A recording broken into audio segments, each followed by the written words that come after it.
વિદ્યાર્થી આજે આપણે જળ પ્રદૂષણ વિશે શીખ્યા. હવા પ્રદૂષણ વિશે અગાઉ ડિટેલમાં આપણે શીખી ગયા. જળ એટલે પાણી.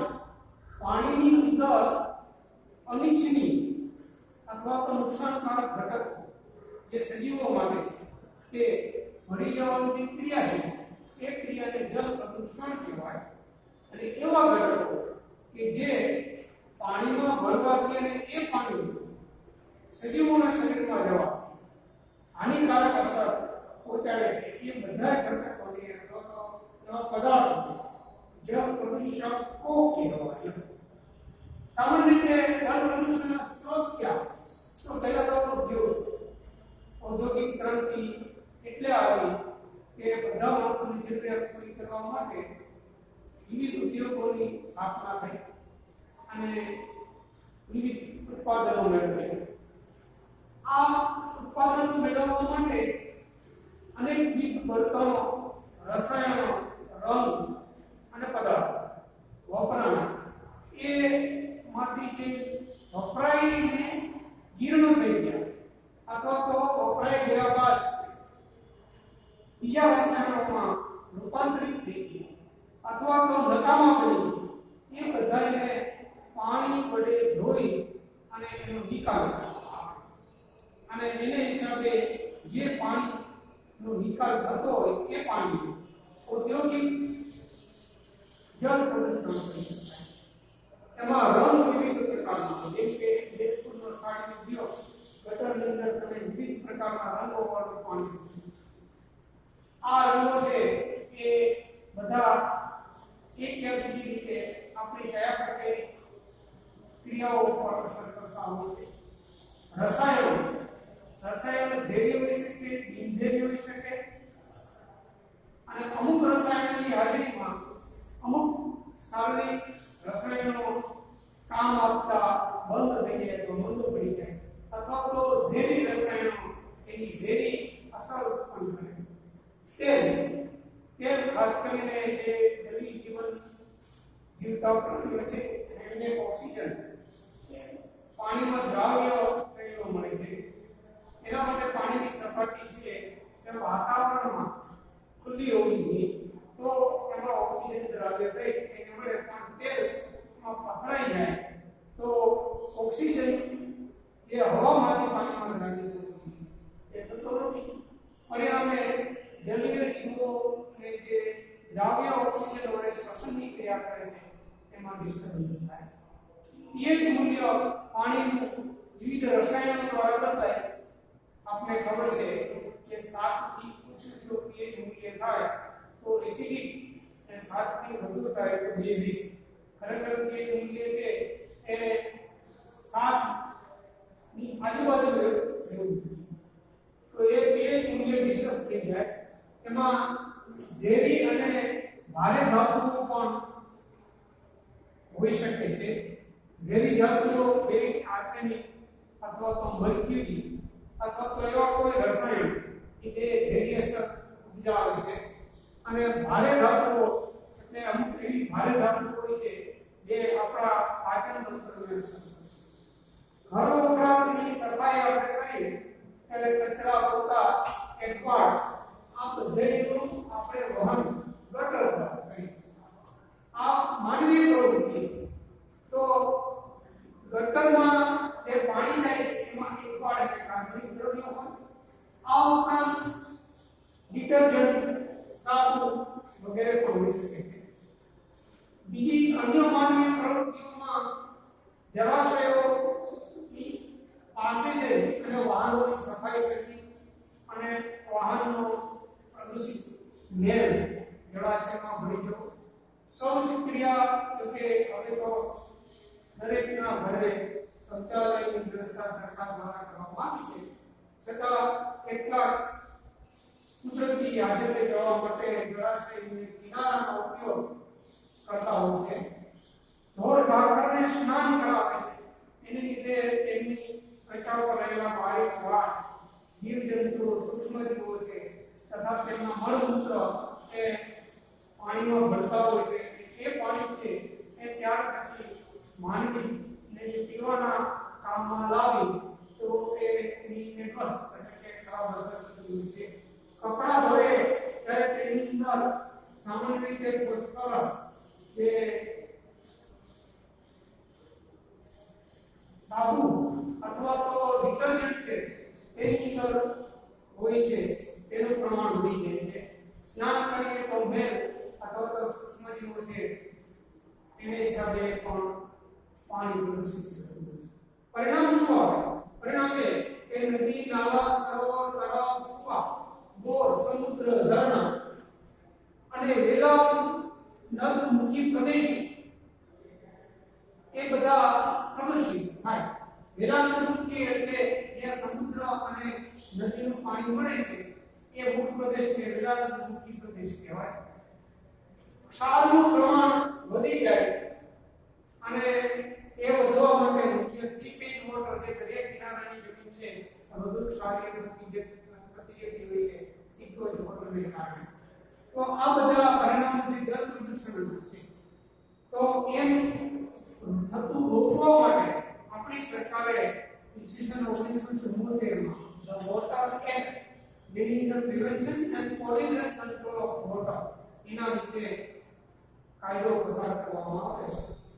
ઘર વપરાશની સ્ટેજ વોટરનો આ નમૂનો લઈએ આપણે તો તેની અંદર આમ જુઓ તો 99.9% પાણી હોય પણ 0.1% ઘન અશુદ્ધિઓ છે. આ ઘન અશુદ્ધિઓમાં કેનો સમાવેશ થાય? તો એક નિલંબિત પદાર્થ. નિલંબિત એટલે કે જેની અંદર ઓગળી જતા હોય એવા જેમ કે રેતી, કાંપ, માટી. તો આવું પાણી છે એ ખાસ કરીને જ્યારે મોન્સૂન સિઝન હોય છે ત્યારે જોવા મળે છે અથવા તો પાણી તૂટી જવા હોય ત્યારે જોવા મળે.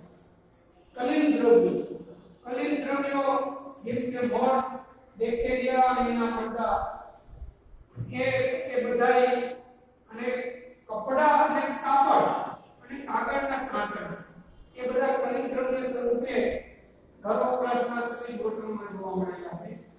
દ્રાવ્ય રસાયણો.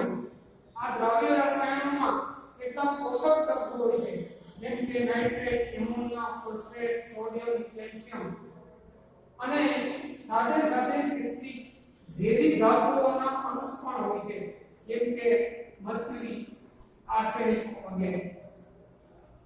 તો આ બધા આપણે ઘર વપરાશના સ્ટેજ વોટરની અંદર રહેલી અશુદ્ધિઓ છે એ કયા પ્રકારની છે એ આપણે જોયા. હવે BOD બાયોલોજિકલ ઓક્સિજન ડિમાન્ડ. તો એની અંદર શું છે? એ કાર્બનિક દ્રવ્યોના વિઘટન માટે જરૂરી ઓક્સિજનનું માપન. BOD છે એ કાર્બનિક દ્રવ્યોના વિઘટન માટે. કાર્બનિક દ્રવ્યો એટલે આપણે જે ખોરાક આહાર ખાઈએ છીએ એનું વિઘટન આપણા શરીરમાં થાય છે જેમ કે શ્વસન દ્વારા એનું વિઘટન થઈ અને એમાંથી આપણને શક્તિ મળે છે એટલે કે શ્વસનની ક્રિયાની અંદર એના માટે જરૂરી ઓક્સિજનનું પ્રમાણ કેટલું હોવું જોઈએ. જો ઘટી જાય તો શક્તિ ઉત્પાદનનું કાર્ય ઓછું થાય અને પરિણામે નિર્બળતા અનુભવીએ છીએ.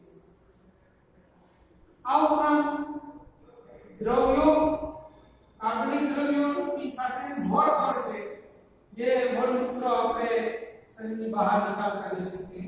એકવાળ છે એમાં પણ બધા જે ખોરાકના દાણા, શાકભાજી વગેરેના જે નાના ઘટકો હોય છે. જલીય જીવજંતુઓ અને પ્રાણીઓ અને વનસ્પતિના મૃતદેહો છે એ આ બધું સર્વે જો પાણીમાં હોય તો શું થાય?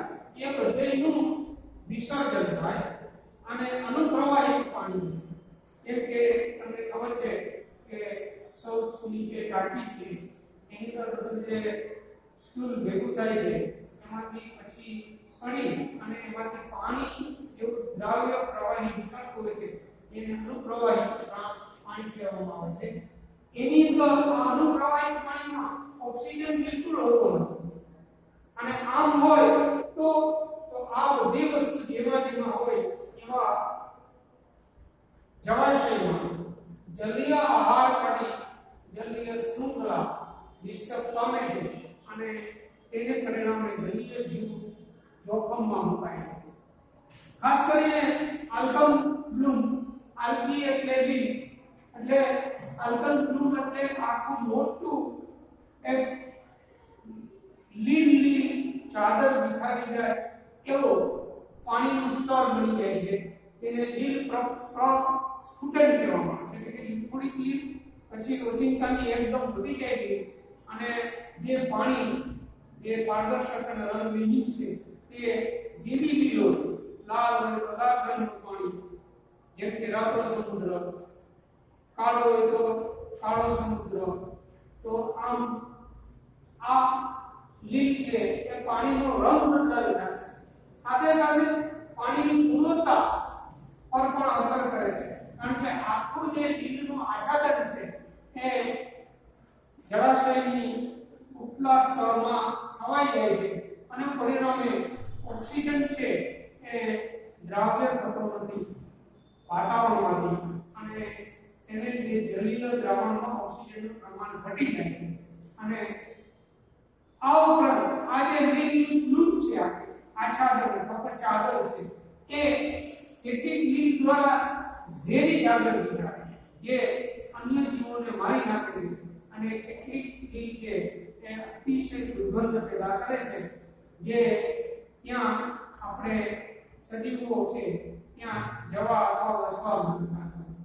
બીજો એક શબ્દ છે ટેરર ઓફ બેંગાલ, જેને વોટર આઇલન્ડ્સ કહેવામાં આવે છે, જેમ કે જળકુંભી આઇકોર્નિયા. એકચ્યુઅલી આઇકોર્નિયા છે એ પરદેશી જાતની વનસ્પતિ છે. તેના જાંબલી રંગના સુંદર પુષ્પો જોઈ અને જળાશયની અંદર એને વાવવામાં આવી તો એટલી ઝડપથી એ વૃદ્ધિ વિકાસ પામે છે કે આખું જળાશય છે એનાથી છવાઈ જાય છે અને બીજી સ્થાનિક જે વનસ્પતિ છે એને ખુલ્લા ફેરવા દેતું નથી, એટલે સ્થાનિક વનસ્પતિ જાતનો નાશ થઈ જાય છે. તો આ અત્યારે સુંદરતાને માટે થઈને જે પહાડથી આયાત કરેલી જે વોટર આઇલન્ડ્સ છે આઇકોર્નિયા, તે અત્યારે સૌપ્રથમ એ બેંગાલમાં લાવવામાં આવી હતી અને એ બીજી વનસ્પતિ માટે એક કેરર એટલે કે ભય સ્વરૂપ સુપોષકતા કરવામાં. હવે પાણીમાં પોષક તત્વોની વૃદ્ધિ કઈ રીતે થાય? તો કે તેની અંદર પોષક ઘટકો જેમ કે આપણે અગાઉ જોઈ ગયા એની અંદર કેલ્શિયમ, નાઇટ્રેટ, સલ્ફર, આ બધા પોષક તત્વો અંદર વધી જાય છે. પરિણામે શું થાય છે કે પરિણામે એની અંદર વનસ્પતિ એકદમ વૃદ્ધિ વિકાસ થાય છે અને વધારે પડતા પોષક તત્વોને લીધે જે અસર નીકળે છે તેને સુપોષકતાકરણ કહેવામાં. પાણીમાં પોષક તત્વોની વૃદ્ધિ એને લીધે છે કે પ્રાકૃતિક જીર્ણતાનું સર્જન.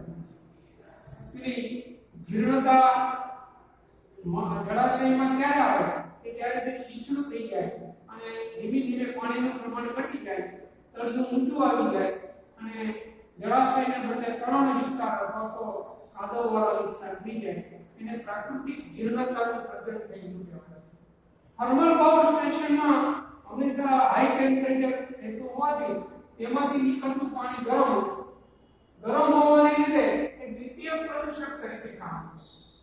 કારણ કે કેટલાક જલીય જીવો એવા હોય છે એ જેમ ચોક્કસ pH માત્રામાં જ જીવતા હોય છે તેમ ચોક્કસ તાપમાનમાં જ જીવે છે.